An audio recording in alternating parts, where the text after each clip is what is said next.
மனிதன் என்றால் என்ன? இந்த ஒரு கேள்வி ஆயிரக்கணக்கான ஆண்டுகளாக மனிதனை துரத்திக் கொண்டே இருக்கிறது. மனிதன் ஒரு நிலையான உயிரினமா அல்லது எப்போதும் மாறிக்கொண்டிருக்கும் ஒரு பயணியா? மனித வரலாற்றை உற்று நோக்கினால் ஒரே ஒரு உண்மை தெளிவாக தெரிகிறது. மனிதன் ஒருபோதும் ஒரே நிலையில் இருந்ததில்லை. அவன் எப்போதும் மாறிக்கொண்டே இருந்தான். அவனது உடல், அவனது சிந்தனை, அவனது சமூக அமைப்பு, அவனது கனவுகள் அனைத்தும் காலத்தோடு மாற்றமடைந்துள்ளன. மாற்றம் மனிதனுக்கு புறம்பான ஒன்றல்ல. மாற்றமே மனிதன். மனிதன் மாறாமல் இருந்தால் அவன் உயிர் வாழ்ந்திருக்க முடியாது. காடுகளில் வாழ்ந்த ஆதி மனிதன் முதல் செயற்கை நுண்ணறிவை உருவாக்கும் நவீன மனிதன் வரை இந்த பயணம் முழுவதும் மாற்றத்தின் கதையாகவே உள்ளது. ஆதி மனிதனின் மாற்றப் பயணம். ஆதி மனிதன் இயற்கையின் கருணைக்கே விட்டு வைக்கப்பட்டவன். அவனுக்கு மொழியில்லை, சட்டமில்லை, தொழில்நுட்பம் இல்லை. பசி, பயம், குளிர் இவை அவனது வாழ்க்கையை இயக்கிய முதன்மை சக்திகள். ஆனால் அவன் அங்கேயே நிற்கவில்லை. அவன் கற்றுக்கொண்டான். கற்களை கருவிகளாக மாற்றினான். தீயை கண்டுபிடித்தான். கூட்டமாக வாழத் தொடங்கினான். இவை வெறும் வெளிப்புற மாற்றங்கள் அல்ல. ஒவ்வொரு கண்டுபிடிப்பும் மனித மனதை மாற்றியது. தீ மனிதனுக்கு பாதுகாப்பை மட்டுமல்ல, சிந்திக்க நேரத்தையும் கொடுத்தது. வேட்டையாடுவதற்காக ஒன்றிணைந்த மனிதர்கள் சமூகமாக மாறினர். சமூகமாக மாறியபோது ஒழுக்கம், விதிகள், பகிர்வு போன்ற கருத்துக்கள் உருவானது. இங்கேயே மனித மாற்றத்தின் அடிப்படை விதி உருவானது. சூழல் மாறும்போது மனிதனும் மாறுகிறான். பரிணாம மாற்றம் வெர்சஸ் உளவியல் மாற்றம். பரிணாமம் என்பது மெதுவான உடல் மாற்றம். ஆயிரக்கணக்கான ஆண்டுகள் எடுக்கும். மனிதனின் உயரம், மூளை அளவு, எலும்பு அமைப்பு, all these evolved slowly. ஆனால் உளவியல் மாற்றம் அதைவிட வேகமானது. ஒரு தலைமுறைக்குள்ளேயே மனித சிந்தனை முற்றிலும் மாற முடியும். ஒரு காலத்தில் உயிர் வாழ்வதே மனிதனின் ஒரே இலக்கு. இன்று அர்த்தம் தேடுதல் மனிதனின் மையமாக மாறியுள்ளது. நான் உயிருடன் இருக்கிறேனா என்பதிலிருந்து எதற்காக உயிருடன் இருக்கிறேன் என்ற கேள்விக்கு மனிதன் வந்துவிட்டான். இந்த மாற்றம் மனித மனதில் நிகழ்ந்த மிகப்பெரிய புரட்சி. தமிழ் சிந்தனையில் மனித மாற்றம், தமிழ் இலக்கியம் மனித மாற்றத்தை ஆழமாக பேசுகிறது. திருக்குறள் மனிதனை ஒரு நிலையான உருவமாக வர்ணிக்கவில்லை, மாறிக்கொண்டே இருக்கும் ஒரு அறநெறி பயணியாகவே காட்டுகிறது. தீயவை தீய பயத்தலால், தீயவை தீயினும் அஞ்சப்படும். இந்த குறள் மனித மனம் மாற்றமடையக்கூடியது என்பதை உணர்த்துகிறது. தீய செயல்களை தவிர்க்க முடியும், நல்ல வழியை தேர்ந்தெடுக்க முடியும். அதாவது மனிதன் தன்னை மாற்றிக்கொள்ள முடியும். சித்தர்கள் மனித உடலை ஒரு கருவியாக மட்டுமே பார்த்தார்கள். உண்மையான மாற்றம் மனத்திலும் உணர்விலும் நடக்க வேண்டும் என்று சொன்னார்கள். உடம்பு பொய்யே என்ற வாசகம் உடலை இகழ்வதற்காக அல்ல, அதன் தற்காலிக தன்மையை உணர்த்துவதற்காக. மதம், தத்துவம் மற்றும் மனித மாற்றம். உலகின் அனைத்து மதங்களும் ஒரே கருத்தை வேறு வேறு மொழிகளில் சொல்கின்றன. மனிதன் மாற வேண்டும். புத்தர் துக்கத்தின் காரணத்தை மனித ஆசையில் கண்டார். ஆசையை மாற்றினால் வாழ்க்கை மாறும் என்றார். கிறிஸ்தவத்தில் பார்ன் அகெயின் என்ற கருத்துள்ளது. பழைய மனிதன் இறந்து புதிய மனிதன் பிறக்க வேண்டும். இஸ்லாமில் தக்வா, உள்ளார்ந்த கட்டுப்பாடு, மனிதனை உயர்த்தும் மாற்றம். இவை அனைத்தும் வெளிப்புற சடங்குகளை விட உள்ளார்ந்த மாற்றத்தையே வலியுறுத்துகின்றன. அறிவியல் பார்வையில் மனித மாற்றம், நவீன அறிவியல் மனித மாற்றத்தை ஒரு உண்மையாக ஏற்றுக்கொண்டுள்ளது. நியூரோபிளாஸ்டிசிட்டி என்ற கண்டுபிடிப்பு ஒரு புரட்சிதான். மனித மூளை வாழ்நாள் முழுவதும் மாறக்கூடியது என்பதை இது நிரூபித்தது. ஒரு காலத்தில் நான் இப்படித்தான் என்பது இறுதி தீர்ப்பாக இருந்தது. இன்று நான் இப்படித்தான் இருந்தேன், ஆனால் மாற முடியும் என்பது அறிவியல் உண்மை. பழக்கங்கள் மூளையை மாற்றுகின்றன. சிந்தனைகள் நரம்பு பாதைகளை உருவாக்குகின்றன. நாம் மீண்டும் மீண்டும் என்ன செய்கிறோமோ அதுவே நாமாக மாறுகிறது. மனிதன் ஏன் மாறுகிறான்? மனிதன் மாறுவதற்கு 3 முக்கிய காரணங்கள் உள்ளன. வலி, இழப்பு, தோல்வி, பயம், கனவு, ஒரு சிறந்த வாழ்க்கை பற்றிய ஆசை, அறிவு, உண்மை புரிதல். சிலர் வலியால் மாறுகிறார்கள், சிலர் கனவால் மாறுகிறார்கள், சிலர் அறிவால் மாறுகிறார்கள். ஆனால் மாற்றம் நிகழ்கிறது. 1/7 மாற்றத்தை எதிர்க்கும் மனித மனம் விசித்திரமாக மனிதன் மாற்றத்தை விரும்பினாலும் அதையே பயப்படுகிறான். பழக்கமான வலி தெரியாத நிம்மதியை விட பாதுகாப்பாக தோன்றுகிறது. நான் இப்படித்தான் என்பது ஒரு பாதுகாப்பு கவசம், ஆனால் அதுவே சிறைச்சாலையாக மாறுகிறது. மாற்றம் என்றால் அடையாளம் சிதறலாம், உறவுகள் மாறலாம், சமூக நிலை மாறலாம். அதனால் மனிதன் மாற்றத்தை தள்ளி வைக்கிறான். மாற்றம் ஒரு பயணம், மாற்றம் ஒரு நிகழ்வு அல்ல, அது ஒரு பயணம். ஒரு நாளில் மனிதன் மாறுவதில்லை, ஒவ்வொரு நாளும் சிறிய முடிவுகள் மூலம் மாறுகிறான். இன்றைய மனிதன் நேற்றைய மனிதனின் தொடர்ச்சி அல்ல, அவன் ஒரு புதுப்பிக்கப்பட்ட பதிப்பு. இந்த பயணத்தில் சில மாற்றங்கள் நம்மால் தேர்ந்தெடுக்கப்படுகின்றன, சில மாற்றங்கள் நம்மை தேர்ந்தெடுக்கின்றன. ஆனால் அந்த மாற்றங்களை எவ்வாறு அர்த்தம் கொடுக்கிறோம் என்பதே நம்மை வடிவமைக்கிறது. பகுதி 1 முடிவு. மனித மாற்றம் என்பது விதிவிலக்கு அல்ல, அது விதி. மனிதன் மாறவில்லை என்றால் அவன் உயிருடன் இல்லை என்பதே அர்த்தம். இந்த முதல் பகுதியில் மனித மாற்றத்தின் அடிப்படை கருத்தையும் வரலாற்று பின்னணியையும் பார்த்தோம். அடுத்த பகுதியில் இந்த மாற்றம் மனித உடலில் எப்படி நிகழ்கிறது என்பதை ஆழமாக ஆராயப் போகிறோம். மாற்றம் ஆரம்பித்துவிட்டது, பயணம் தொடர்கிறது. பகுதி 2. உடல் மாற்றத்தின் அறிவியல். உடல் தன்னை மறுஉருவாக்கும் அதிசயம். மனித உடல் ஒரு நிலையான அமைப்பு அல்ல, அது உயிருடன் இருக்கும் வரை அது கற்றுக்கொள்கிறது, பதிலளிக்கிறது, தன்னை மாற்றிக்கொள்கிறது. பலர் உடலை ஒரு இயந்திரம் போல நினைக்கிறார்கள், ஒரு குறிப்பிட்ட வடிவம், ஒரு வரம்பு, ஒரு முடிவு. ஆனால் அறிவியல் சொல்வது வேறு. மனித உடல் ஒரு உயிருள்ள அமைப்பு. அது சூழலுக்கும் பழக்கங்களுக்கும் மனநிலைக்கும் ஏற்ப தன்னை தொடர்ந்து மறு உருவாக்கிக் கொண்டே இருக்கிறது. இந்த பகுதியில் மனித உடல் எப்படி மாறுகிறது, ஏன் மாறுகிறது, எந்த எல்லை வரை மாற முடியும் மற்றும் அந்த மாற்றத்தின் பின்னால் இருக்கும் அறிவியல் என்ன என்பதை ஆழமாக ஆராயப் போகிறோம். மனித உடல் ஒரு மாற்ற இயந்திரம். மனித உடலில் சுமார் 347 ட்ரில்லியன் செல்கள் உள்ளன. இந்த செல்களில் பெரும்பாலானவை நிரந்தரமானவை அல்ல, அவை இறக்கின்றன, புதிதாக உருவாகின்றன. தோல் செல்கள் சில வாரங்களில் புதுப்பிக்கப்படுகின்றன. குடல் செல்கள் சில நாட்களிலேயே மாறிவிடுகின்றன. இரத்த அணுக்கள் மாதங்களில் புதுப்பிக்கப்படுகின்றன. இதன் அர்த்தம் என்ன? நாம் இன்று கொண்டிருக்கும் உடல் சில மாதங்களுக்கு முன் இருந்த உடல் அல்ல.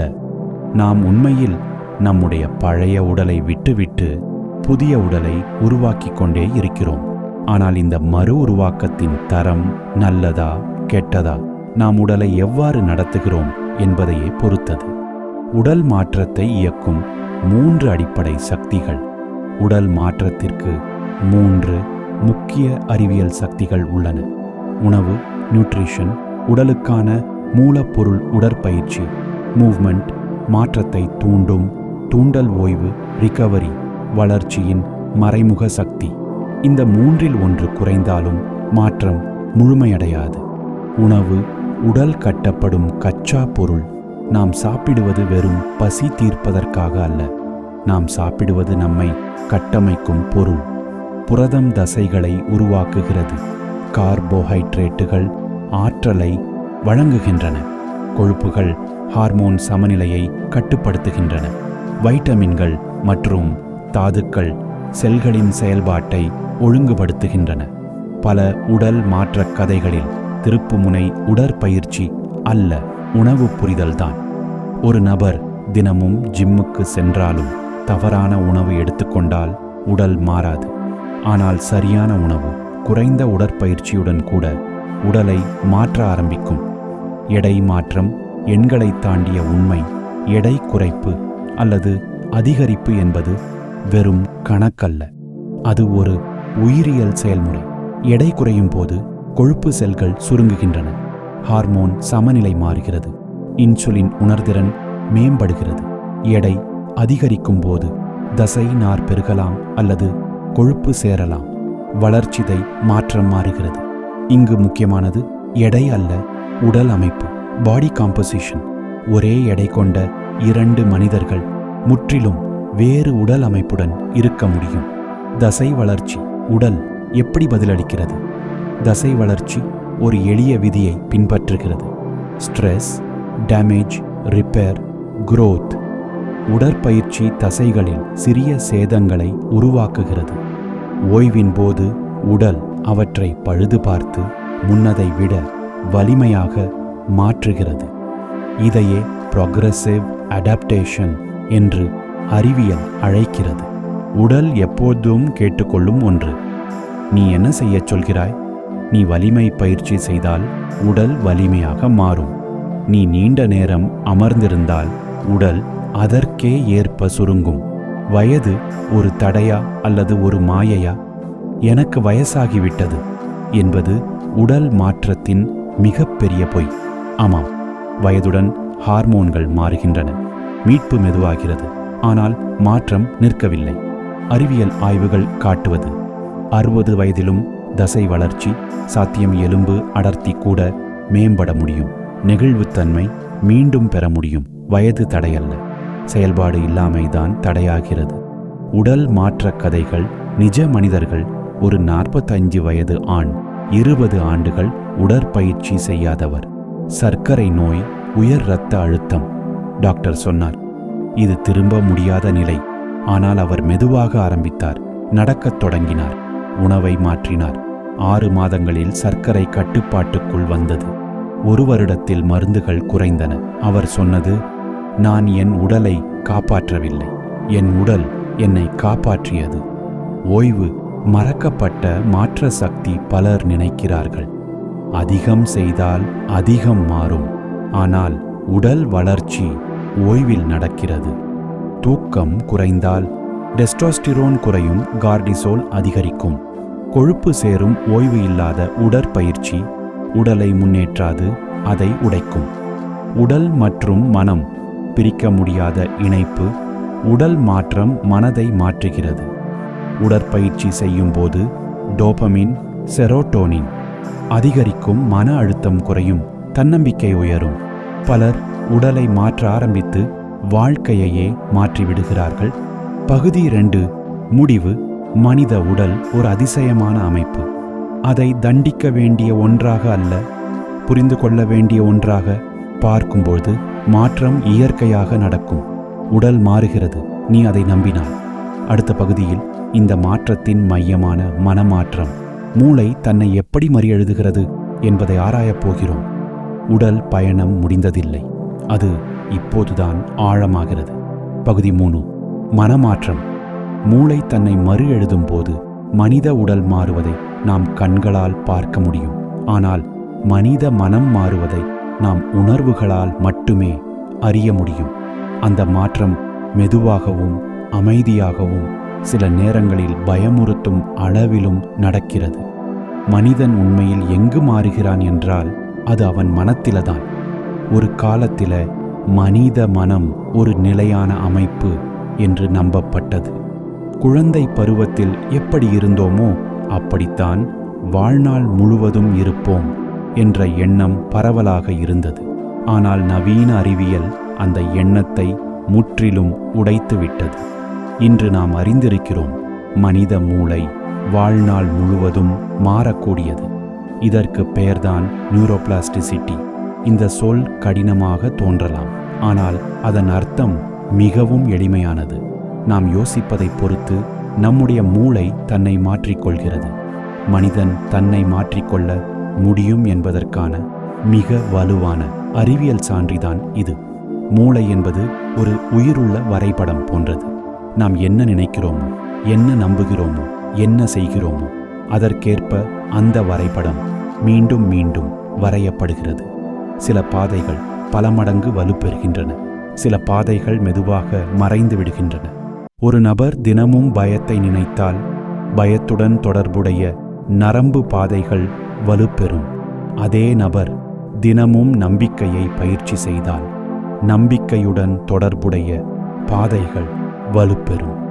மூளை எதை பயிற்சி செய்கிறோமோ அதில்தான் நிபுணமாகிறது. இதனால்தான் பழக்கங்கள் மிக முக்கியமானவை. பழக்கம் என்பது ஒரு செயல் மட்டுமல்ல, அது ஒரு நரம்பியல் பாதை. ஒரு பழக்கம் மீண்டும் மீண்டும் செய்யப்படும்போது அந்த பாதை சாலையாக மாறுகிறது. பிறகு அதுவே நமது இயல்பாகிறது. நான் இப்படித்தான் என்று சொல்வது உண்மையில் என் மூளை இப்படித்தான் பயிற்சி பெற்றிருக்கிறது என்பதற்கு சமம். இதில் ஒரு ஆழமான நம்பிக்கை மறைந்திருக்கிறது. நாம் பழக்கத்தை மாற்றினால் மூளையை மாற்றலாம், மூளையை மாற்றினால் மனிதனை மாற்றலாம். பலர் தங்களை மாற்ற முயற்சிக்கும் போது வெளிப்புற விஷயங்களை முதலில் மாற்ற முயற்சிக்கிறார்கள். வேலை, இடம், உறவுகள். சில நேரங்களில் அது உதவும். ஆனால் உண்மையான மாற்றம் உள்ளே தொடங்கவில்லை என்றால் வெளிப்புற மாற்றங்கள் நீடிக்காது. ஒரு நபர் வேலை மாற்றுகிறார், சில மாதங்கள் சந்தோஷமாக இருக்கிறார். அப்பிறகு அதே மன அழுத்தம், அதே கோபம், அதே வெறுமை. காரணம் வேலை அல்ல, மனத்தில் இருக்கும் பழைய அமைப்பு. மனமாற்றம் என்றால் அந்த அமைப்பை மெதுவாக கலைத்து புதிய அமைப்பை உருவாக்குவது. இதற்கு மிகப்பெரிய தடையாக இருப்பது பயம். பயம் என்பது ஒரு உணர்வு மட்டுமல்ல, அது ஒரு பழக்கமான மனநிலை. மூளை ஆபத்தை கண்டறிய வடிவமைக்கப்பட்டிருக்கிறது. ஆனால் நவீன வாழ்க்கையில் உண்மையான ஆபத்துகள் குறைந்தாலும் மனத்தில் உருவாக்கப்படும் ஆபத்துகள் அதிகம். நான் தோல்வி அடைவேன், மக்கள் என்னை பற்றி என்ன நினைப்பார்கள், நான் இதற்கு தகுதியானவன் அல்ல. இந்த எண்ணங்கள் உண்மை அல்ல, ஆனால் மூளை அவற்றை உண்மையாகவே நடத்துகிறது. உடலில் அதே ஹார்மோன் மாற்றங்கள் நடக்கின்றன. இதய துடிப்பு அதிகரிக்கிறது, தசைகள் இறுக்கமடைகின்றன. மனிதன் தன்னை தானே கட்டுப்படுத்திக் கொள்கிறான். இந்த நிலையில் மனமாற்றம் என்றால் அந்த எண்ணங்களை அழிப்பது அல்ல, அவற்றை கவனிப்பது. தியானம், மைண்ட்ஃபுல்னஸ் போன்ற நடைமுறைகள் இங்குதான் முக்கியம் பெறுகின்றன. தியானம் என்பது மனத்தை காலி செய்வது அல்ல, மனத்தில் என்ன நடக்கிறது என்பதை பார்க்க கற்றுக்கொள்வது. ஒரு எண்ணம் வருகிறது, நாம் அதோடு சேர்ந்து ஓட வேண்டிய அவசியமில்லை. அதை ஒரு மேகமாக பார்த்து விடலாம். இந்த சிறிய இடைவெளி எண்ணத்துக்கும் நமது பதிலுக்கும் இடையிலான இடைவெளி, அதுவே மாற்றத்தின் கதவு. அறிவியல் ஆய்வுகள் காட்டுகின்றன, தொடர்ந்து தியானம் செய்பவர்களின் மூளையில் கவனத்துடன் தொடர்புடைய பகுதிகள் தடிமனாகின்றன, பயத்துடன் தொடர்புடைய பகுதிகளின் செயல்பாடு குறைகிறது. இது கற்பனை அல்ல, இது அளவிடப்பட்ட உண்மை. அதிர்ச்சி மற்றும் மனமாற்றம் ஒரு ஆழமான தொடர்பை கொண்டுள்ளன. ஒரு பெரிய விபத்து, இழப்பு அல்லது துன்ப அனுபவம், இவை மனித மனத்தை முற்றிலும் உடைக்கலாம். சிலர் அந்த உடைதலில் சிக்கிவிடுகிறார்கள், சிலர் அதே உடைதலின் வழியாக ஒரு புதிய மனிதராக வெளிவருகிறார்கள். இதைத்தான் அதிர்ச்சிக்கு பிந்தைய வளர்ச்சி என்று உளவியல் அழைக்கிறது. இந்த வளர்ச்சி தானாக நடப்பதில்லை, அது ஒரு அர்த்தம் தேடும் பயணம். ஏன் இது நடந்தது என்ற கேள்வியிலிருந்து இது நடந்த பிறகு நான் யாராகப் போகிறேன் என்ற கேள்விக்கு பயணம். பலர் தங்கள் வாழ்க்கையில் மிகப்பெரிய மாற்றங்களை வலிக்கு பிறகே செய்திருக்கிறார்கள். பழைய வாழ்க்கை உடைந்தபோதுதான் புதிய வாழ்க்கைக்கு இடம் கிடைக்கிறது. அடிமைத்தனமும் மனமாற்றத்தின் மிக தீவிரமான உதாரணம். போதைப்பொருள், மது அல்லது சில நேரங்களில் மனிதர்களே, இவை அனைத்தும் மூளையின் பரிசு அமைப்பை கைப்பற்றுகின்றன. மூளை ஒரு விஷயத்தை மட்டுமே முக்கியமாக கருதத் தொடங்குகிறது, மற்ற எல்லாம் அர்த்தம் இழக்கிறது. மீட்பு என்பது அந்த பரிசு அமைப்பை மீண்டும் மனிதனுக்கு திருப்பி அளிப்பது. அதனால்தான் மீட்பு ஒரு பழக்க மாற்றம் மட்டுமல்ல, அது ஒரு அடையாள மாற்றம். நான் ஒரு அடிமை என்ற அடையாளத்திலிருந்து நான் மீண்டு வரும் மனிதன் என்ற அடையாளத்திற்கு பயணம். மனமாற்றத்தில் மொழியும் மிக முக்கியமான பங்கு வகிக்கிறது. நாம் நம்மிடம் எப்படி பேசுகிறோமோ மூளை அதை உண்மையாக எடுத்துக்கொள்கிறது. நான் முடியாது என்றால் மூளை முயற்சிக்கவே மாட்டாது. நான் முயற்சி செய்கிறேன் என்றால் மூளை புதிய பாதைகளை தேடும். இது ஊக்கமொழி அல்ல, இது நரம்பியல் உண்மை. மனமாற்றம் ஒரு நாளில் நடப்பதில்லை, ஆனால் அது நடக்காத நாள் இல்லை. ஒவ்வொரு நாளும் ஒரு சிறிய எண்ணம், ஒரு சிறிய தேர்வு, ஒரு சிறிய பழக்கம், இவை அனைத்தும் சேர்ந்து மனிதனை மறு எழுதுகின்றன. இந்த பகுதியில் நாம் புரிந்து கொள்ள வேண்டிய முக்கியமான உண்மை ஒன்றே: மனிதன் தன் மனத்தின் கைதி அல்ல, மனிதன் தன் மனத்தின் வடிவமைப்பாளர். அடுத்த பகுதியில் இந்த மாற்றம் வலி, இழப்பு, அதிர்ச்சி போன்ற சூழ்நிலைகளில் எவ்வாறு ஆழமடைகிறது என்பதை பார்க்கப் போகிறோம். மனம் மாறும்போது வாழ்க்கையே திசை மாறுகிறது. பகுதி 4: வலி, அதிர்ச்சி மற்றும் மறுபிறப்பு. மனித வாழ்க்கையில் வலி தவிர்க்க முடியாத ஒன்று. ஆனால் அந்த வலிக்கு நாம் கொடுக்கும் அர்த்தமே அது நம்மை உடைக்குமா அல்லது உருவாக்குமா என்பதை தீர்மானிக்கிறது. வலி மனிதனை பலவீனமாக்கும் என்று பொதுவாக நம்பப்படுகிறது. ஆனால் வரலாறும் உளவியலும் காட்டுவது வேறு. சில மனிதர்கள் வலியின் வழியாகவே தங்களை மீண்டும் கண்டுபிடிக்கிறார்கள். வலி என்பது ஒரு உணர்வு மட்டும் அல்ல, அது ஒரு திருப்புமுனை. பழைய வாழ்க்கை இனி தொடர முடியாது என்று அறிவிக்கும் ஒரு அடையாளம். அந்த இடத்தில் மனிதன் 2 வழிகளில் ஒன்றை தேர்ந்தெடுக்கிறான்: வலிக்குள் சுருங்குவது அல்லது வலியை கடந்து விரிவடைவது. அதிர்ச்சி என்பது சாதாரண துன்பத்தை விட ஆழமானது.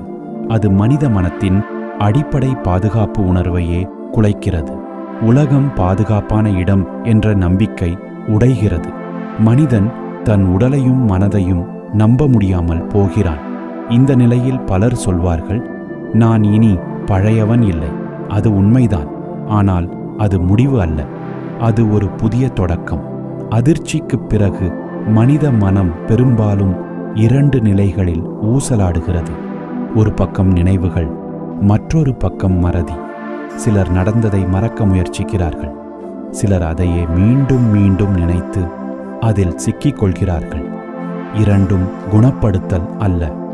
உண்மையான குணப்படுத்தல் என்பது நடந்ததை ஏற்றுக்கொள்வது, அது நடந்தது என்பதையும் அது நம்மை முழுமையாக வரையறுக்காது என்பதையும் ஒரே நேரத்தில் உணர்வது. உளவியலில் இதை போஸ்ட் டிராமாட்டிக் குரோத் என்று அழைக்கிறார்கள், அதாவது அதிர்ச்சிக்கு பிறகு ஏற்படும் வளர்ச்சி. இது எல்லோருக்கும் நடக்காது, ஆனால் நடக்கும்போது அது மனிதனை ஆழமாக மாற்றுகிறது. இந்த வளர்ச்சி எப்படி தெரியும்? பலர் சொல்வார்கள், வாழ்க்கையை இனி இயல்பாக எடுத்துக்கொள்ள முடியவில்லை. ஒவ்வொரு நாளும் ஒரு பரிசு போல உணரப்படுகிறது. உறவுகள் ஆழமாகின்றன. சிறிய விஷயங்களிலும் அர்த்தம் தெரிகிறது. மனிதன் தன் பலவீனத்திலேயே ஒரு புதிய பலத்தை கண்டுபிடிக்கிறான். ஒரு பெண் தன் வாழ்க்கையின் மிகப்பெரிய இழப்பை சந்தித்தாள். ஒரே நாளில் கணவரையும் வீட்டையும் இழந்தாள். முதல் சில மாதங்கள் அவள் உயிரோடு இருந்தாள், ஆனால் வாழவில்லை. காலை எழுந்ததும் இன்னும் ஒரு நாள் என்ற சுமை. ஆனால் காலப்போக்கில் அவள் ஒரு விஷயத்தை உணர்ந்தாள்: அவள் இழந்த அனைத்தையும் அவள் மீண்டும் பெற முடியாது. ஆனால் அவள் மீதமுள்ள வாழ்க்கையை எப்படி பயன்படுத்துகிறாள் என்பதை அவள் தேர்ந்தெடுக்க முடியும். அந்த தேர்வு அவளை மாற்றியது. அவள் தன்னார்வ சேவையில் ஈடுபட்டாள். துக்கத்தில் இருந்த மற்றவர்களுடன் பேசத் தொடங்கினாள். அவள் வலி அவளது அடையாளமாக மாறவில்லை, அவளது வலி அவளது சேவையாக மாறியது. இது வலியின் மறுபிறப்பு. அதிர்ச்சி மனிதனை உடைக்கும்போது அடையாளமும் உடைகிறது. நான் யார் என்ற கேள்வி மீண்டும் எழுகிறது. பழைய பதில்கள் இனி பொருந்தாது. அந்த வெற்றிடத்தில் மனிதன் தன்னை புதிதாக உருவாக்க வாய்ப்பு கிடைக்கிறது. இதனால்தான் சிலர் விபத்துக்குப் பிறகு, நோயிலிருந்து மீண்ட பிறகு அல்லது ஒரு பெரிய தோல்விக்குப் பிறகு முற்றிலும் வேறு மனிதர்களாக மாறுகிறார்கள். அவர்கள் மகிழ்ச்சியானவர்களாக இருக்கலாம் அல்லது அமைதியானவர்களாக இருக்கலாம், ஆனால் அவர்கள் ஆழமானவர்களாக இருப்பார்கள். இந்த மாற்றம் தானாக நடப்பதில்லை. வலியை தவிர்க்காமல் அதை கடந்து செல்ல வேண்டும். இதுவே கடினமான பகுதி. பலர் வலியை அடக்க முயற்சிக்கிறார்கள். வேலை, போதை, உறவுகள், கவனம் சிதறடிக்கும் பழக்கங்கள், இவை அனைத்தும் தற்காலிக நிவாரணம் மட்டுமே. வலி அடக்கப்பட்டால் அது மறையாது, அது வேறு வடிவில் திரும்பி வரும். அதனால்தான் குணப்படுத்தலில் பேசுதல் முக்கியம். சொல்ல முடியாத வலி உடலில் நோயாக மாறும். மனத்தில் பேசப்படாத வலி கோபமாக மாறும். பேசப்படும் வலி மட்டும்தான் மாற்றமடைய முடியும். சிகிச்சை, ஆலோசனை அல்லது நம்பகமான ஒருவரிடம் மனம் திறந்து பேசுதல், இவை பலவீனத்தின் அடையாளம் அல்ல, அவை மாற்றத்தின் தொடக்கம். அதிர்ச்சிக்கு பிறகு மனித உடலும் மாறுகிறது. நரம்பு மண்டலம் எப்போதும் விழிப்புடன் இருக்கும். சிறிய சத்தத்திற்கே உடல் பதிலளிக்கும். தூக்கம் பாதிக்கப்படும். இதை புரிந்து கொள்ளாமல் மனிதன் தன்னைத்தானே குறை கூறிக்கொள்கிறான். நான் ஏன் இப்படி இருக்கிறேன்? உண்மை என்னவென்றால், உடல் தன்னை பாதுகாக்க முயற்சிக்கிறது. அது ஒரு தவறு அல்ல, அது ஒரு பழைய பாதுகாப்பு அமைப்பு. இந்த அமைப்பை மெதுவாக மீண்டும் பாதுகாப்பாக உணரச் செய்ய வேண்டும். மூச்சு பயிற்சி, மெதுவான உடற்பயிற்சி, இயற்கையுடன் நேரம் செலவிடுதல், இவை அனைத்தும் உடலுக்கு ஒரு செய்தி அனுப்புகின்றன. இப்போது பாதுகாப்பு இருக்கிறது. வலி மனிதனை மனிதனாக்குகிறது என்ற ஒரு பழமொழி உள்ளது. அது முழு உண்மை அல்ல. ஆனால் வலி மனிதனை ஆழமாக்குகிறது என்பது உண்மை. வலி இல்லாமல் பலர் மேற்பரப்பில் வாழ்கிறார்கள். வலிக்கு பிறகு மனிதன் ஆழத்தில் இறங்குகிறான். அங்கே அவன் உண்மையான கேள்விகளை சந்திக்கிறான், உண்மையான பதில்களை தேடுகிறான். இந்த பகுதியில் நாம் பார்க்கும் முக்கியமான உண்மை இதுதான்.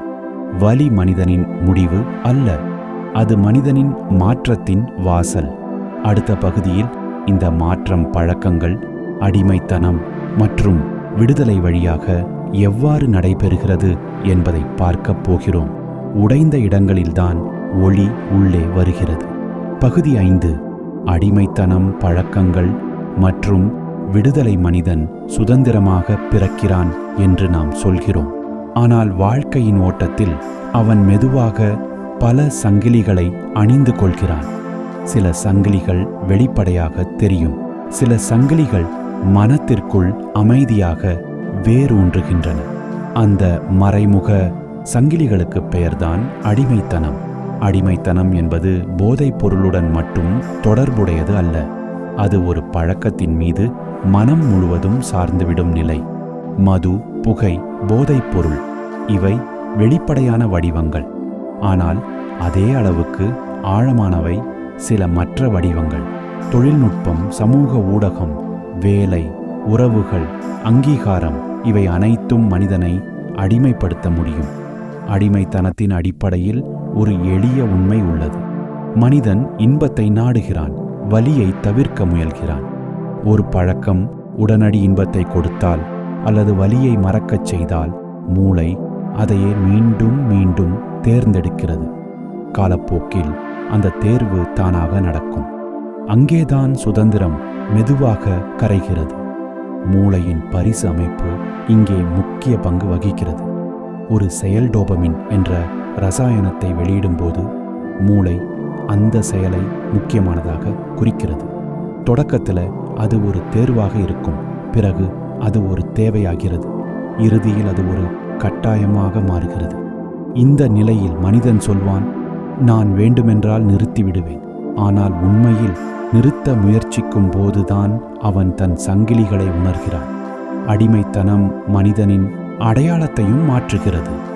நான் என்ன விரும்புகிறேன் என்ற கேள்வி மங்கிவிடுகிறது. அதை நான் பெற வேண்டுமே என்ற ஓசை மட்டும் மனத்தில் ஒலிக்கிறது. உறவுகள் பாதிக்கப்படுகின்றன, மதிப்புகள் மாறுகின்றன. ஒரு காலத்தில் தவறு என்று நினைத்தவை மெதுவாக நியாயமாக தோன்றத் தொடங்குகின்றன.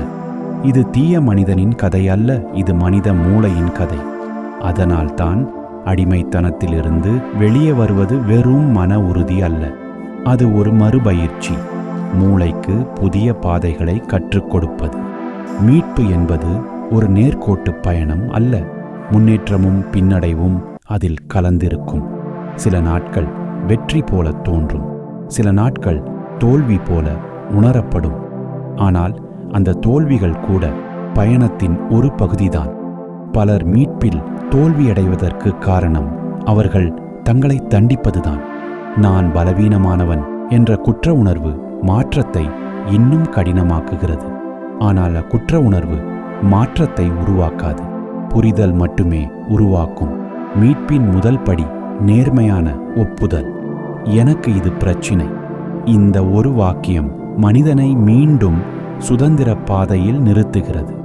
இது பலவீனத்தின் அடையாளம் அல்ல, இது தைரியத்தின் அடையாளம்.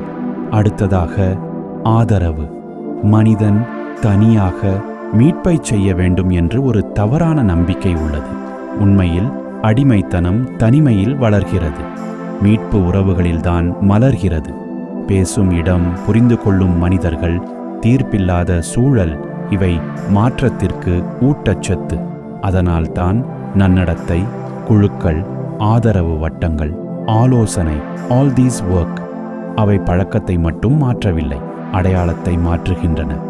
நான் உடைந்தவன் என்ற அடையாளத்திலிருந்து நான் குணமடையும் மனிதன் என்ற அடையாளத்திற்கு. பழக்கங்கள் பற்றி பேசும்போது ஒரு முக்கியமான உண்மை மறக்கப்படுகிறது. மனிதன் பழக்கங்களை உடைப்பதில்லை, அவற்றை மாற்றுகிறான். ஒரு பழக்கம் ஒரு இடத்தை நிரப்புகிறது. அதை காலியாக விட்டால் வேற ஏதாவது அதை பிடித்து கொள்ளும். அதனால்தான் பழக்க மாற்றத்தில் மாற்று பழக்கங்கள் முக்கியம். ஓட்டம், இசை, எழுதுதல், தியானம், இவை அனைத்தும் மூளைக்கு புதிய பரிசுகளை வழங்குகின்றன. இன்பம் தவறு அல்ல, ஆனால் ஒரே ஒரு இன்பமே வாழ்க்கையாக மாறும்போதுதான் பிரச்சினை. விடுதலை என்றால் என்ன? விடுதலை என்பது எல்லா ஆசைகளும் மறைந்து போவது அல்ல. விடுதலை என்பது தேர்வு திரும்ப கிடைப்பது. நான் செய்யலாம், செய்யாமலும் இருக்கலாம் என்ற இடத்திற்கு திரும்புவது. ஒரு நாள் மது குடிக்காமல் இருப்பது விடுதலை அல்ல. மது வாழ்க்கையின் மையமாக இல்லாமல் இருப்பதே விடுதலை. ஒரு நாள் சமூக ஊடகத்தை தவிர்ப்பது விடுதலை அல்ல. சமூக ஊடகம் இல்லாமலும் நான் முழுமையானவன் என்ற உணர்வே விடுதலை. இந்த மாற்றம் மெதுவாக நடக்கும், ஆனால் நடக்கும். பலர் மீட்புக்கு பிறகு சொல்வார்கள், நான் பழைய மனிதன் இல்லை. அது உண்மை. ஆனால் அவர்கள் முற்றிலும் புதிய மனிதனும் அல்ல. அவர்கள் தங்களின் உண்மையான பதிப்புக்கு அருகில் வந்திருப்பார்கள். அடிமைத்தனம் மனிதனை சுருக்குகிறது, விடுதலை மனிதனை விரிவடையச் செய்கிறது. இந்த பகுதியில் நாம் புரிந்து கொள்ள வேண்டிய மைய உண்மை இதுதான். மனிதன் அடிமையாக பிறப்பதில்லை, அவன் சுதந்திரத்திற்கான திறனுடன் பிறக்கிறான். அந்த திறன் சில காலம் மறைந்திருக்கலாம், ஆனால் அது அழிவதில்லை.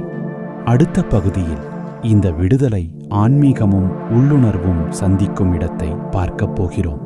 சங்கிலிகள் உடையும் போது மனிதன் தன்னை மீண்டும் சந்திக்கிறான். பகுதி 6, ஆன்மீக மாற்றம் மற்றும் உள்ளுணர்வு விழிப்பு. ஒரு கட்டத்தில் மனிதன் வெளிப்புற மாற்றங்களில் சோர்ந்து விடுகிறான். உடல் மாறியிருக்கலாம், பழக்கங்கள் மாறியிருக்கலாம், வாழ்க்கை சற்று கட்டுப்பாட்டுக்குள் வந்திருக்கலாம். ஆனால் உள்ளே ஒரு கேள்வி மிச்சமாக இருக்கிறது. இதுவா எல்லாம்? இந்த கேள்வி எழும்பும் இடத்தில்தான் ஆன்மீக மாற்றம் தொடங்குகிறது. ஆன்மீகம் என்ற சொல் பலருக்கு குழப்பம் தரும். சிலருக்கு அது மதமாக தோன்றும், சிலருக்கு அது சடங்குகளாக தோன்றும், சிலருக்கு அது உலகத்திலிருந்து விலகிச் செல்வதாக தோன்றும்.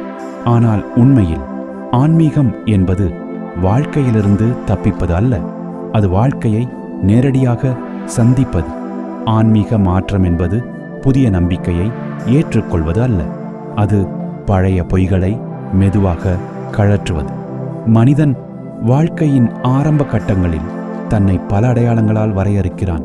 பெயர், தொழில், குடும்பம், சமூக நிலை, சாதனைகள், தோல்விகள், இவை அனைத்தும் ஒரு அளவிற்கு பயனுள்ளவை. ஆனால் ஒரு கட்டத்தில் அவையே சுமையாக மாறுகின்றன. நான் யார் என்ற கேள்விக்கு கிடைத்த பழைய பதில்கள் இனி போதுமானதாக தோன்றவில்லை. இந்த இடத்தில் சிலர் பயப்படுகிறார்கள்.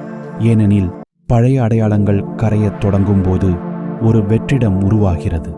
அந்த வெற்றிடம் பயமுறுத்தும், ஆனால் அதுவே ஆன்மீக விழிப்பின் வாசல். பல ஆன்மீக மரபுகள் இந்த இடத்தை ஒரே வார்த்தையில் சொல்கின்றன: அகங்காரம். அகங்காரம் என்பது தன்னம்பிக்கை அல்ல, அது ஒரு கற்பனை மையம். நான் இதுதான் என்று நம்மை கட்டுப்படுத்தும் ஒரு குரல். அந்த குரல் அமைதியாகும் போது உள்ளுணர்வு பேசத் தொடங்குகிறது. உள்ளுணர்வு சத்தமாக பேசாது, அது கட்டளையிடாது. அது மென்மையானது, அமைதியானது, ஆனால் அது உண்மையானது. அதனால்தான் பலர் ஆன்மீக அனுபவங்களை அமைதியில், தனிமையில் அல்லது வாழ்க்கையின் மிகப்பெரிய உடைதலுக்கு பிறகு சந்திக்கிறார்கள். சத்தம் குறையும் போதுதான் உண்மை கேட்கப்படுகிறது. தியானம் இந்த மாற்றத்தில் ஒரு முக்கிய கருவி. ஆனால் தியானம் என்றால் என்ன? தியானம் என்பது மனத்தை அடக்குவது அல்ல, மனத்தை கவனிப்பது. ஒரு எண்ணம் வருகிறது, இன்னொரு எண்ணம் வருகிறது. நாம் அவற்றை தள்ள வேண்டிய அவசியமில்லை, அவற்றோடு போக வேண்டிய அவசியமில்லை. பார்க்க மட்டும் போதும். இந்த பார்வை வளர வளர ஒரு விஷயம் தெளிவாகிறது. எண்ணங்கள் வருகிறதே தவிர நாம் எண்ணங்கள் அல்ல. இந்த உணர்வே ஆன்மீக மாற்றத்தின் மையம். நான் என் பயம் அல்ல, நான் என் கோபம் அல்ல, நான் என் கடந்த காலம் அல்ல, நான் இப்போது இங்கே இருக்கும் விழிப்பு. இந்த உணர்வு ஆழமாகும் போது மனிதன் வாழ்க்கையை வேறு விதமாக அனுபவிக்க தொடங்குகிறான். பிரச்சினைகள் மறைந்து விடுவதில்லை, ஆனால் அவற்றுடன் அவன் உறவு மாறுகிறது. முன்பு ஒரு பிரச்சினை மனிதனை வரையறுத்திருக்கலாம். இப்போது அது ஒரு அனுபவமாக மட்டுமே இருக்கும். ஆன்மீக மாற்றம் மனிதனை உலகத்திலிருந்து பிரிக்கவில்லை, அது மனிதனை உலகத்துடன் இன்னும் ஆழமாக இணைக்கிறது. மரம் மரமாகவே தெரிகிறது, மனிதன் மனிதனாகவே தெரிகிறான், வாழ்க்கை வாழ்க்கையாகவே தெரிகிறது. பலர் ஆன்மீக பாதையில் சென்று மனிதர்களிடமிருந்து விலகுவது இல்லை, மாறாக அதிக கருணையுடன், அதிக புரிதலுடன், அதிக மென்மையுடன் வாழத் தொடங்குகிறார்கள். கருணை என்பது ஒரு நெறி அல்ல, அது ஒரு இயல்பு. நான் என்னை ஆழமாக புரிந்து கொள்ளும்போது மற்றவர்களையும் புரிந்து கொள்ள முடிகிறது. நான் என் வலியை ஏற்றுக்கொண்டால் மற்றவர்களின் வலியையும் மதிக்க முடிகிறது. இதனால்தான் ஆன்மீக விழிப்பு பெற்ற பலர் சேவையின் வழியாக தங்களை வெளிப்படுத்துகிறார்கள். சேவை ஒரு கடமை போல இல்லை, அது ஒரு இயல்பான வெளிப்பாடு. தமிழ் ஆன்மீக மரபில் இந்த மாற்றம் ஆழமாக பேசப்பட்டுள்ளது. சித்தர்கள் உடலை மறுத்தவர்கள் அல்ல, அவர்கள் உடலை தாண்டி உண்மையை கண்டவர்கள். உள்ளம் பெருங்கோவில் என்ற வரி ஆன்மீகம் வெளியில் இல்லை என்பதை நினைவூட்டுகிறது, அது உள்ளே. ஆன்மீக மாற்றத்தில் ஒரு முக்கியமான திருப்பம் நிகழ்கிறது. வாழ்க்கையை கட்டுப்படுத்த வேண்டும் என்ற ஆசை மெதுவாக கரைகிறது. வாழ்க்கையை நம்பும் திறன் வளர்கிறது. நம்பிக்கை என்றால் எல்லாம் நல்லபடியாக நடக்கும் என்ற நம்பிக்கை அல்ல, என்ன நடந்தாலும் நான் அதை சந்திக்க முடியும் என்ற நம்பிக்கை. இந்த நம்பிக்கை மனிதனை அமைதியாக்குகிறது. ஆனால் அது சோர்வான அமைதி அல்ல, அது விழிப்புடன் இருக்கும் அமைதி. ஆன்மீக மாற்றம் நிறைவு பெறும் இடம் எதுவும் இல்லை, அது ஒரு தொடர்ச்சியான திறப்பு. ஒவ்வொரு நாளும் கொஞ்சம் கொஞ்சமாக வாழ்க்கை புதிதாக தெரிகிறது. இந்த பகுதியில் நாம் புரிந்து கொள்ள வேண்டிய மைய உண்மை இதுதான்: மனிதன் தேடும் அமைதி எங்கும் வெளியே இல்லை, அது அவன் தேடிக்கொண்டிருக்கும் மனிதனுக்குள் தான் இருக்கிறது.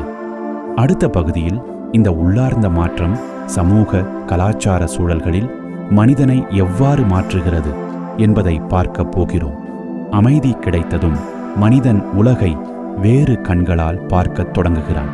பகுதி 7: சமூக கலாச்சார மாற்றங்கள். மனிதன் தனியாக உருவாகுவதில்லை, அவன் சுவாசிக்கும் காற்று போலவே அவனை சுற்றியுள்ள சமூகமும் கலாச்சாரமும் அவனை வடிவமைக்கின்றன. மனிதன் தன்னை தனிப்பட்ட முடிவுகளால் மட்டும் உருவாக்குகிறான் என்று நினைப்பது ஒரு பாதி உண்மை. அவன் பிறந்த இடம், வளர்ந்த சூழல், கேட்ட கதைகள், கற்ற மொழி, பார்த்த முன்னுதாரணங்கள், இவை அனைத்தும் அவன் யார் என்பதை மெதுவாக எழுதுகின்றன.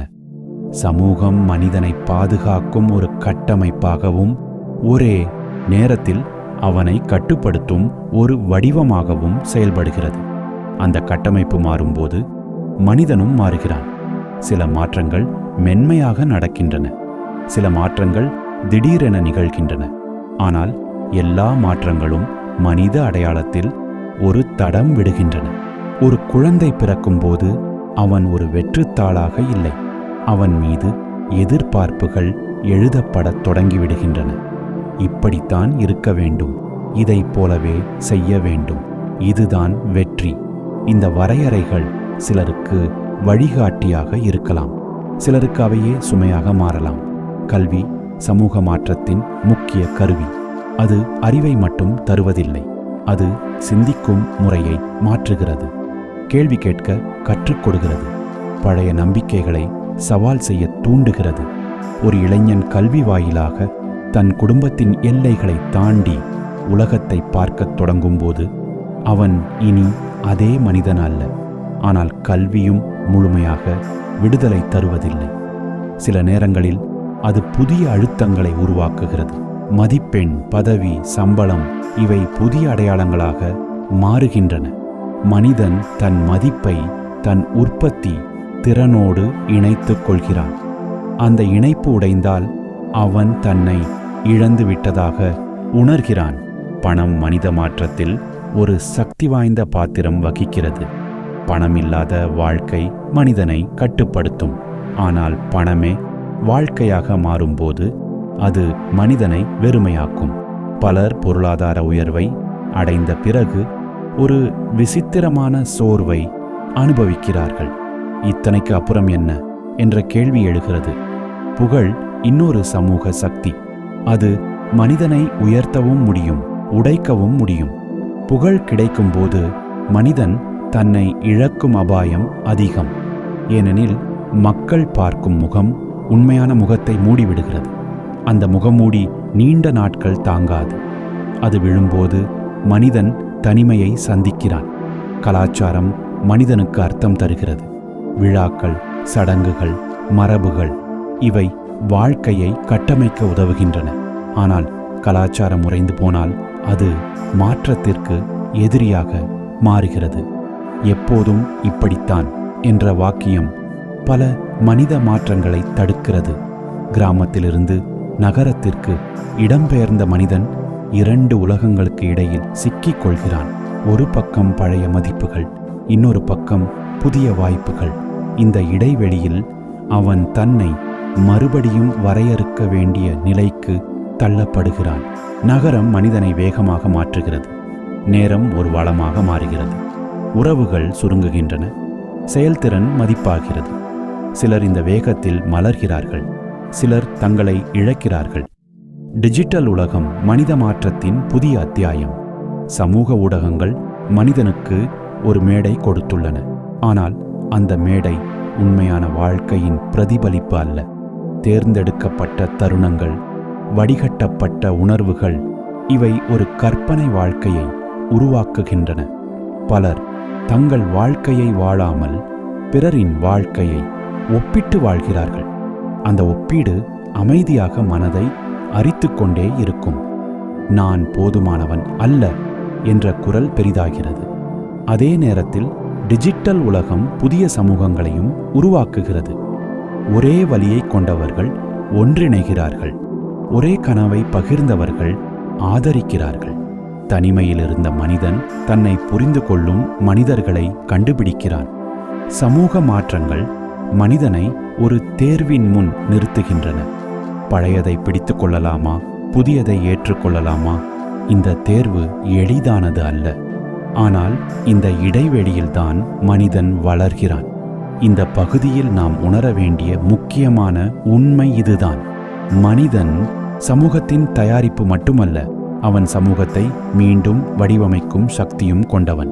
அடுத்த பகுதியில் இந்த சமூக சூழலில் மனிதனை ஆழமாக மாற்றும் உறவுகள், காதல் மற்றும் பெற்றோராதல் பற்றி பார்க்கப் போகிறோம்.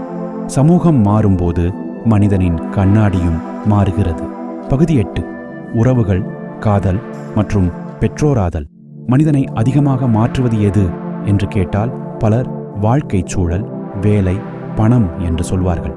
ஆனால் மனித மனத்தை மிக ஆழமாக மறு எழுதுவது உறவுகள்தான். உறவுகள் மனிதனுக்கு கண்ணாடி. அந்த கண்ணாடியில் அவன் தன்னை பார்க்கிறான். சில நேரங்களில் அந்த பிரதிபலிப்பு இனிமையாக இருக்கும், சில நேரங்களில் அது வலி அளிக்கும். ஆனால் அந்த வலி கூட மாற்றத்திற்கான அழைப்பாகவே வருகிறது. காதல் மனிதனின் வாழ்க்கையில் முதன்முறையாக நான் என்ற மையத்தை அசைக்கிறது. ஒருவரை நேசிக்கும் போது மனிதன் தன்னை தாண்டி யாரையோ பார்க்கத் தொடங்குகிறான். தன் ஆசைகள், பயங்கள், குறைகள், ஆல் ஆஃப் தெம் ஒரு புதிய வெளிச்சத்தில் தெரிகின்றன. காதல் ஒரு கனவு போல ஆரம்பிக்கலாம், ஆனால் அது உண்மையானதாக மாறும்போது மனிதனை வளர்க்கும் ஒரு பயிற்சியாக மாறுகிறது. காதலின் ஆரம்ப நாட்களில் மனிதன் தன் சிறந்த முகத்தையே காட்டுகிறான். ஆனால் காலம் செல்ல செல்ல முகமூடிகள் மெதுவாக கழன்று விடுகின்றன. அப்போது உண்மையான சந்திப்பு நடக்கிறது. அந்த சந்திப்பில் இரண்டு மனிதர்கள் இருக்கிறார்கள், குறைகளுடன், காயங்களுடன், எதிர்பார்ப்புகளுடன். இந்த கட்டத்தில் உறவு மனிதனை இரண்டு வழிகளில் அழைக்கிறது: தப்பித்தல் அல்லது வளர்ச்சி. சிலர் உறவை விட்டு தப்பிக்கிறார்கள், சிலர் உறவுக்குள் தங்களை மறு உருவாக்க முயல்கிறார்கள். இரண்டுக்கும் தைரியம் தேவை, ஆனால் இரண்டுக்கும் விளைவுகள் வேறுபடும். திருமணம் அல்லது நீண்டகால உறவுகள் மனிதனை ஒரு தொடர்ச்சியான கற்றல் நிலைக்குள் வைக்கின்றன. பொறுமை, மன்னிப்பு, எல்லைகள், உரையாடல், இவையெல்லாம் புத்தகத்தில் கற்றுக்கொள்ள முடியாத பாடங்கள். அவை வாழ்ந்தே கற்றுக்கொள்ள வேண்டியவை. பலர் உறவுகளில் தோல்வியடைகிறார்கள், ஏனெனில் அவர்கள் மாற்றத்தை எதிர்பார்க்கிறார்கள் மற்றவரிடமிருந்து. ஆனால் உறவுகள் உண்மையில் கேட்பது ஒரு விஷயம்தான்: நீ எப்படி மாற தயாராக இருக்கிறாய்? பிரிவு, விவாகரத்து அல்லது உறவின் முடிவு, இவை மனித வாழ்க்கையின் மிக வலியான அனுபவங்களில் ஒன்று. அந்த வலி வெறும் ஒரு மனிதனை இழந்ததற்காக அல்ல, அந்த உறவுக்குள் உருவான அடையாளத்தை இழந்ததற்காக. நாம் என்ற சொல்லிலிருந்து மீண்டும் நான் என்ற சொல்லுக்கு திரும்புவது எளிதானது அல்ல. பலர் அந்த இடைவெளியில் தங்களை தொலைத்துக் கொள்கிறார்கள், ஆனால் சிலர் அதே இடைவெளியில் தங்களை ஆழமாக சந்திக்கிறார்கள். ஒரு உறவு முடிவடையும் போது மனிதன் தன் வாழ்க்கையை மறுபடியும் எழுத வேண்டிய நிலைக்கு தள்ளப்படுகிறான். பழைய கனவுகள், பழைய எதிர்பார்ப்புகள், இவை அனைத்தையும் விடுவிக்க வேண்டிய தருணம் அது. இந்த விடுவித்தல் வலியானது, ஆனால் அதுவே புதிய வளர்ச்சிக்கான இடத்தையும் உருவாக்குகிறது. மன்னிப்பு உறவுகளில் மிக கடினமான மாற்றங்களில் ஒன்று. மன்னிப்பு மறப்பது அல்ல, நடந்ததை நியாயப்படுத்துவதும் அல்ல. மன்னிப்பு என்பது அந்த வலியை இனி தன் வாழ்க்கையை இயக்க அனுமதிக்காமல் விடுவது. பலர் மன்னிப்பை மற்றவருக்காகச் செய்வதாக நினைக்கிறார்கள். உண்மையில் மன்னிப்பு தன்னைத்தானே விடுவிப்பதற்கான ஒரு செயல். பெற்றோராதல் மனித மாற்றத்தின் இன்னொரு ஆழமான அத்தியாயம். ஒரு குழந்தை பிறக்கும்போது ஒரு புதிய மனிதன் மட்டும் பிறப்பதில்லை, ஒரு புதிய பெற்றோரும் பிறக்கிறார். பெற்றோராதல் மனிதனை உடலாகவும் மனதாகவும் உணர்வாகவும் மாற்றுகிறது. பொறுப்பு என்ற சொல் இனி கோட்பாடு அல்ல, அது தினசரி வாழ்க்கையாக மாறுகிறது. தூக்கம், நேரம், தனிமை, இவை அனைத்தும் புதிய அர்த்தம் பெறுகின்றன. பல பெற்றோர்கள் சொல்வார்கள், என் குழந்தை பிறந்த பிறகு நான் முன்பிருந்த மனிதன் இல்லை. இது மிக உண்மையான அனுபவம். ஒரு குழந்தை மனிதனுக்கு கண்ணாடியாக மாறுகிறது. அவன் காட்டும் பயங்கள், கோபம், அன்பு அனைத்தும் பெற்றோரின் உள்ளே மறைந்திருந்த விஷயங்களை வெளிக்கொண்டு வருகிறது. இந்த பிரதிபலிப்பு சில நேரங்களில் அழகானது, சில நேரங்களில் சவாலானது. பெற்றோராதல் ஒரு வாய்ப்பும் கூட. தன் குழந்தைக்கு கொடுக்க விரும்பும் மதிப்புகளை முதலில் தானே வாழ்ந்து காட்ட வேண்டிய வாய்ப்பு. தன் கடந்த கால காயங்களை குணப்படுத்த வேண்டிய அழைப்பு. உறவுகள் மனிதனை மென்மையாக்குகின்றன, ஆனால் அந்த மென்மை பலவீனம் அல்ல, அது ஒரு புதிய வலிமை. பிறரின் வலியை உணரும் திறன், பிறரின் இடத்தில் தன்னை வைத்து பார்க்கும் திறன். இந்த பகுதியில் நாம் உணர வேண்டிய மைய உண்மை இதுதான்: மனிதன் உறவுகளில்தான் தன்னை முழுமையாக சந்திக்கிறான். காதல், இழப்பு, மன்னிப்பு, பெற்றோராதல் இவை அனைத்தும் மனித மாற்றத்தின் ஆசிரியர்கள். அடுத்த பகுதியில் இந்த எல்லா அனுபவங்களுக்குப் பிறகு மனிதன் தன்னை தானே எப்படி விழிப்புடன் வடிவமைக்கிறான் என்பதை பார்க்கப் போகிறோம். உறவுகள் முடிவடையலாம், ஆனால் அவை கற்றுக் கொடுத்த மாற்றங்கள் நிலைத்திருக்கும். பகுதி 9. சுயமாற்றம். மனிதன் தன்னை உருவாக்குவது. ஒரு கட்டத்தில் மனிதன் ஒரு முக்கியமான உண்மையை உணர்கிறான். வாழ்க்கை தன்னை மாற்றிக்கொண்டே இருக்கும். ஆனால் அந்த மாற்றங்களுக்கு தானே இயக்கியாக மாறினால் என்ன? இந்த கேள்வி எழும் இடத்தில்தான் சுயமாற்றம் தொடங்குகிறது. சுயமாற்றம் என்பது தன்னை கடுமையாக கட்டுப்படுத்துவது அல்ல. அது தன்னை விழிப்புடன் வழி நடத்துவது. பழைய வாழ்க்கையில் மனிதன் பெரும்பாலும் எதிர்வினைகளில் வாழ்கிறான். நிகழ்வுகள் நடக்கின்றன, உணர்வுகள் எழுகின்றன, செயல்கள் தானாக நிகழ்கின்றன.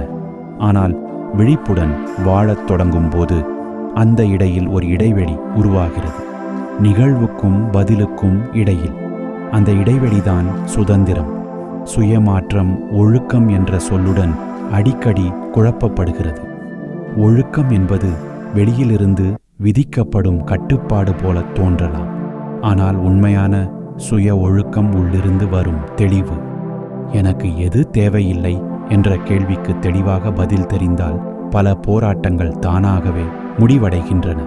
பலர் தங்களை மாற்ற முயற்சிக்கும் போது இலக்குகளை மட்டுமே பார்க்கிறார்கள். எடை குறைக்க வேண்டும், பணம் சம்பாதிக்க வேண்டும், புகழ் அடைய வேண்டும். ஆனால் இலக்குகள் அடையப்பட்ட பிறகும் உள்ளே ஒரு வெற்றிடம் இருக்கலாம். காரணம், இலக்குகள் மனிதனை உருவாக்குவதில்லை, அடையாளம் உருவாக்குகிறது. நான் என்ன செய்கிறேன் என்ற கேள்வியை விட நான் யார் ஆகிக் கொண்டிருக்கிறேன் என்ற கேள்வி முக்கியம். ஒரு மனிதன் தினமும் சிறிய தேர்வுகளை செய்கிறான். அந்த தேர்வுகள் தனித்தனியாக சிறியதாக தோன்றலாம். ஆனால் காலப்போக்கில் அவை சேர்ந்து ஒரு வாழ்க்கையாக மாறுகின்றன. ஒரு நாள் உடற்பயிற்சி செய்யவில்லை என்றால் அது பெரிய விஷயம் அல்ல. ஆனால் அந்த முடிவு ஒரு அடையாளமாக மாறினால் வாழ்க்கையே மாறிவிடும். அதனால்தான் சுயமாற்றத்தில் சிறிய செயல்கள் முக்கியம். பெரிய தீர்மானங்கள் அல்ல, தினசரி நடைமுறைகள். காலை எழுந்ததும் முதல் எண்ணம் என்ன? மொபைலை எடுக்கிறேனா அல்லது சுவாசத்தை கவனிக்கிறேனா? இந்த சிறிய தருணங்களில்தான் வாழ்க்கையின் திசை தீர்மானிக்கப்படுகிறது. சுயமாற்றம் நேர்மறை சிந்தனை மட்டும் அல்ல, அது நேர்மையான சிந்தனை. தன்னை ஏமாற்றாமல் பார்ப்பது, தன் பலவீனங்களை ஒப்புக்கொள்வது, தன் வலிமைகளை மதிப்பது. பலர் தங்களை மாற்ற முடியாதவர்கள் என்று நம்புகிறார்கள். அந்த நம்பிக்கையே மாற்றத்தை தடுக்கிறது. நான் இப்படித்தான் என்ற வாக்கியம் ஒரு முடிவாக தோன்றலாம், ஆனால் அது ஒரு பழக்கம் மட்டுமே. பழக்கங்கள் கற்றுக்கொள்ளப்பட்டவை. கற்றுக்கொள்ளப்பட்டவை மறுபயிற்சி செய்யப்படலாம். சுயமாற்றத்தில் தோல்வி என்ற ஒன்று இல்லை, பின்னடைவு மட்டுமே உள்ளது. பின்னடைவு என்பது தோல்வியின் சான்று அல்ல, அது முயற்சியின் சான்று. பலர் ஒரு தடவை வழுவியவுடன் அனைத்தையும் கைவிடுகிறார்கள்.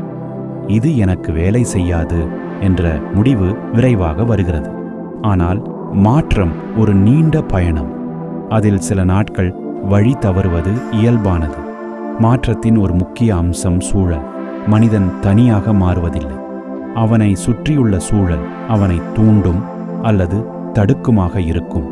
வீட்டில், வேலையிடத்தில், நண்பர்கள் வட்டத்தில், இவை அனைத்தும் மனித நடத்தை மீது தாக்கம் செலுத்துகின்றன. அதனால்தான் சுய மாற்றம் என்றால் வாழ்க்கையின் வடிவமைப்பையும் மாற்றுவது. எளிதாக செய்ய முடியும் விஷயங்களை எளிதாக செய்யும் சூழலை உருவாக்குவது. ஆரோக்கியமாக சாப்பிட விரும்பினால் வீட்டில் ஆரோக்கியமான உணவு இருக்க வேண்டும். அமைதியாக இருக்க விரும்பினால் தினமும் சிறிது நேரம் அமைதிக்கு இடம் இருக்க வேண்டும். மாற்றம் மன உறுதியால் மட்டும் நடக்காது, அது வடிவமைப்பால் நடக்கும். சுயமாற்றத்திலே இன்னொரு முக்கியமான திருப்பம் உள்ளது. அது சுய கருணை. பலர் தங்களை மாற்றும்போது தங்களை தண்டிக்கிறார்கள். தவறு செய்தால் கடுமையாக பேசுகிறார்கள். ஆனால் கடுமை நீண்ட கால மாற்றத்தை உருவாக்காது. புரிதலும் கருணையும் மட்டுமே உருவாக்கும். ஒரு நண்பனிடம் எப்படி பேசுவோமோ அதே மொழியில் நம்மிடமும் பேச கற்றுக்கொள்ள வேண்டும். நீ முயற்சி செய்கிறாய், அது போதும். இந்த ஒரு வாக்கியம் பல வாழ்க்கைகளை மாற்றும். சுயமாற்றம் ஒரு முடிவடையும் திட்டம் அல்ல, அது ஒரு வாழ்க்கை முறை. ஒரே நாளில் முடிவதில்லை, ஆனால் ஒவ்வொரு நாளும் ஆழமடைகிறது. இந்த பகுதியில் நாம் உணர வேண்டிய மைய உண்மை இதுதான். மனிதன் சூழ்நிலைகளின் பலியாடாக மட்டுமல்ல, அவன் தன் வாழ்க்கையின் கலைஞனும் கூட. அடுத்த பகுதியில் இந்த எல்லா மாற்றங்களின் பின்னணியில் மனித எதிர்காலம் எங்கே செல்கிறது என்பதை பார்க்கப் போகிறோம். விழிப்புடன் வாழும் மனிதன் தன் வாழ்க்கையை எழுதிக் கொண்டே இருக்கிறான். பகுதி 10.